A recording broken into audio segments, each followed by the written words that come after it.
I'm not confident for this, but show the lightning. Doesn't sound right. And look, the tacho's not moving either. That means we've got no spark. Why?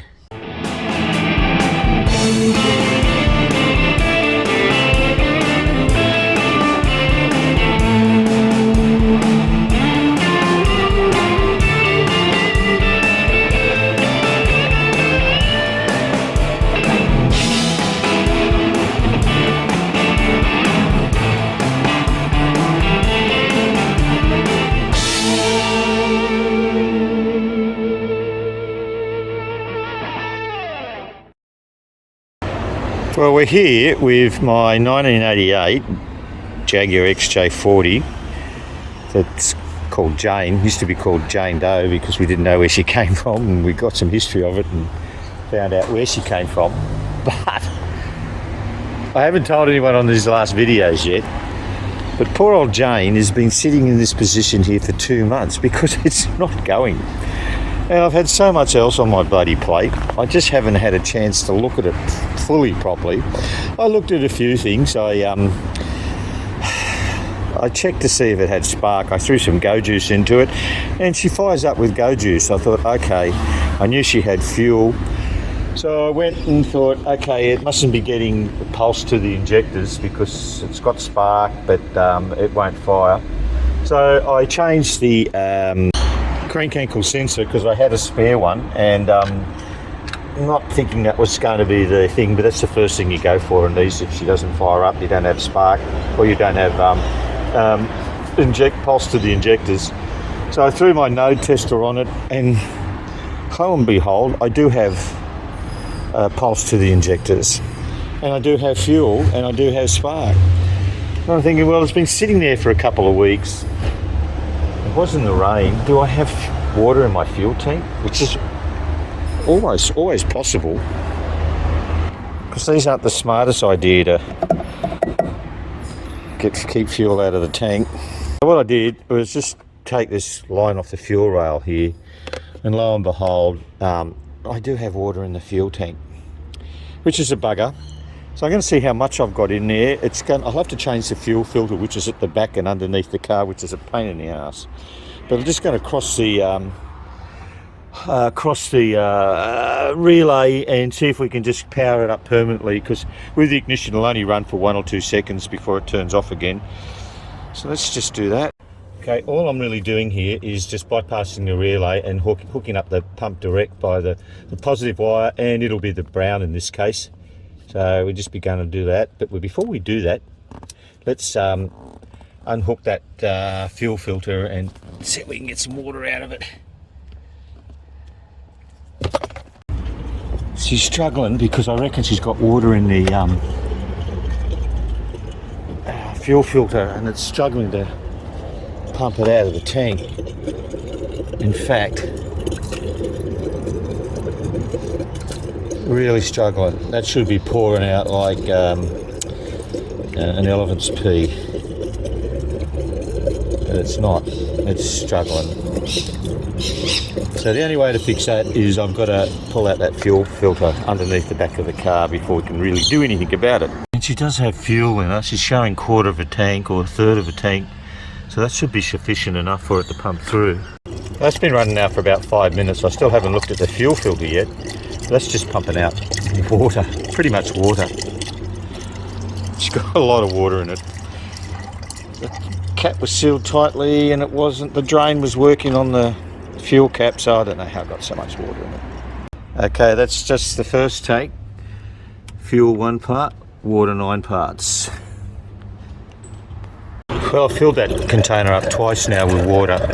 I'm better off to get underneath the car and disconnect it from the fuel filter and just pump it out prior to the filter being there, and then change the filter. But I'll just leave it running to just see if I can pick the fuel back up again, and because it's too hard to work on it here, I've got to try and get it in the garage.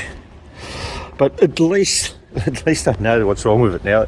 It's been sitting there for weeks and weeks and weeks, and it's just been bugging me, and I just really haven't had the time to look at it. But So I like old Jane, and we haven't been able to use it for a while. Drain down there, it wasn't blocked, and there was no water in that when I looked at it. Apparently it might have just filled up and it eventually drained down, because I'm pretty much just a stickler to make sure that that doesn't have water in it. And it didn't leak. It's another thing, because I don't like water leaking into the boot. It wasn't doing that. So it was pretty heavy rain. We've had more rain this half a year than we have in 2 years. Yeah, all good. Now we're 10 parts water, no parts fuel. I don't know how much water's in that thing. Okay, we're going to try and get the balance of water out of this tank. I've jacked the car up. 2 reasons: just to make it level so we can drain as much water as possible out of it, and also so I can get under it a little bit easier. So first of all, I'm going to hot the pump up via the relay. Okay, see if we can get this hose off here. The perished already. I don't know if my puller's down here.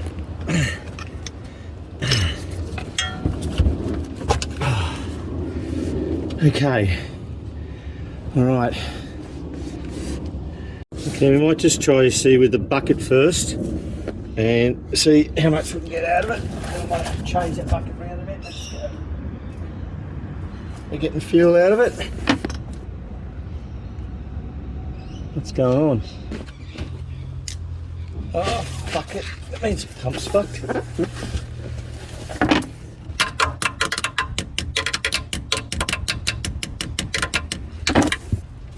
Okay, I've got it working. A bit of persuasion with a few taps. So it's just sort of still struggling to pull stuff out of that tank. Maybe it's empty? Okay.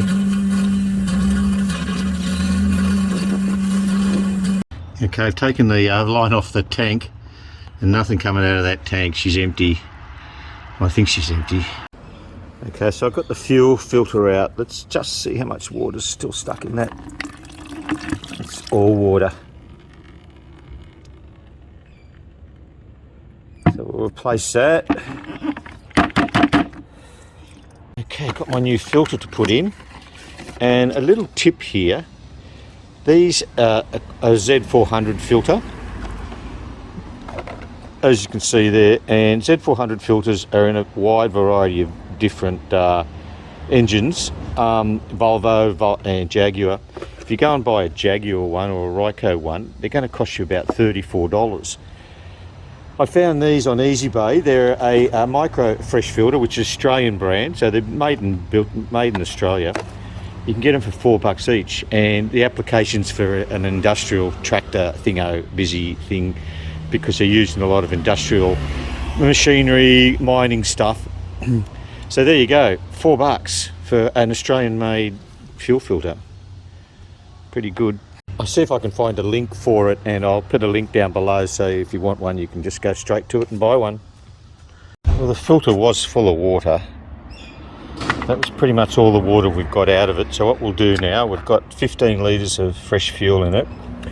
We'll see if we can just clean this line out and get some fuel to the rail.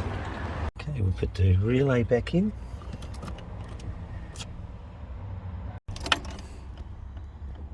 Prime it a few times.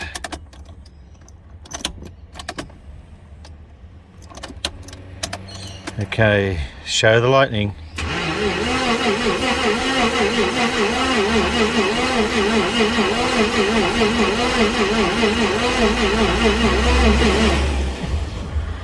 That wasn't fun, was it? I'm not confident for this, but show the lightning. Doesn't sound right. And look, the tacho's not moving either. That means we've got no spark. Why? Okay, well, I've just put some go juice in it and it still doesn't want to kick, so I'm not getting spark. So it means I've created more problems than when I started with, because I changed the crank ankle sensor, and maybe the one I put in there's not working. So then I put the original back in and still no spark. I changed the little amplifier down there, but Can't seem that being an issue. I replaced it, put the old one back in, and still no spark. So guess what? I have to think about it and leave it.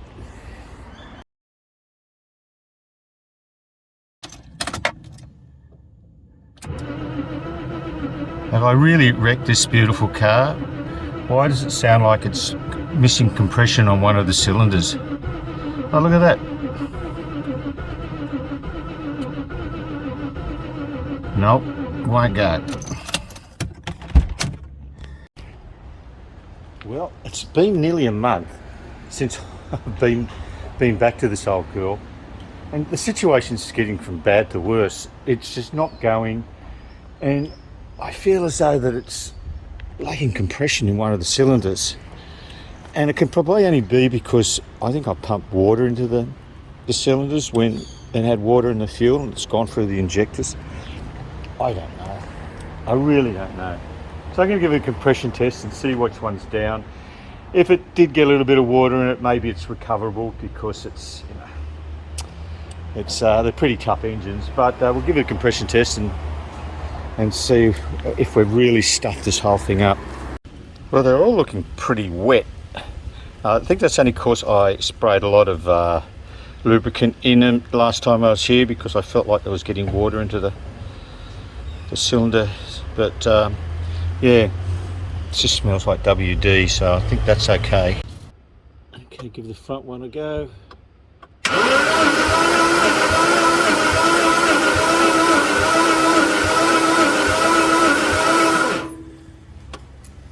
Yeah, well, that's not looking pretty good. Only 75 pounds. I'm not really happy with that PSI.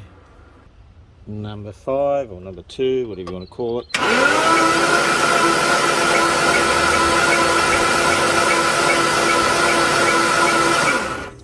I think I've stuffed this engine. Cylinder 4.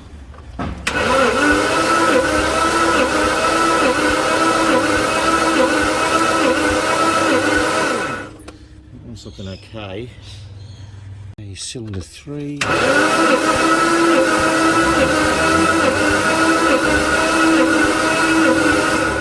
Okay, Hyundai. Number 2.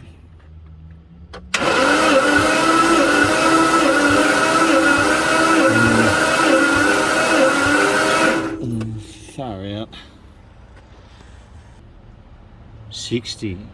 And the last one, but not least, you got that there.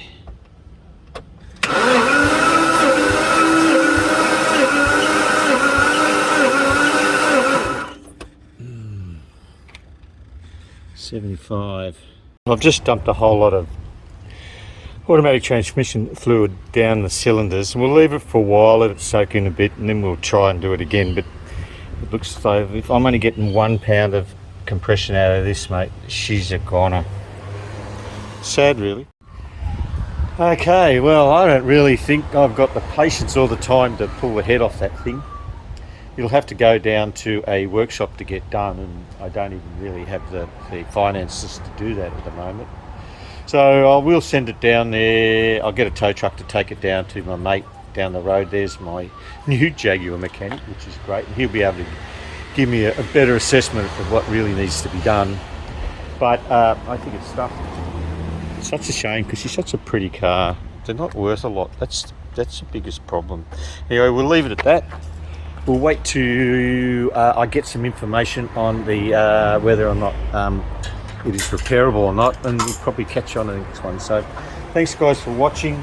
A bit of a disappointment, but if you did like the video, just give it a thumbs up, and if you haven't subscribed, you can do that too. And don't forget to tell your mates, and we'll catch you on the next one. Cheers.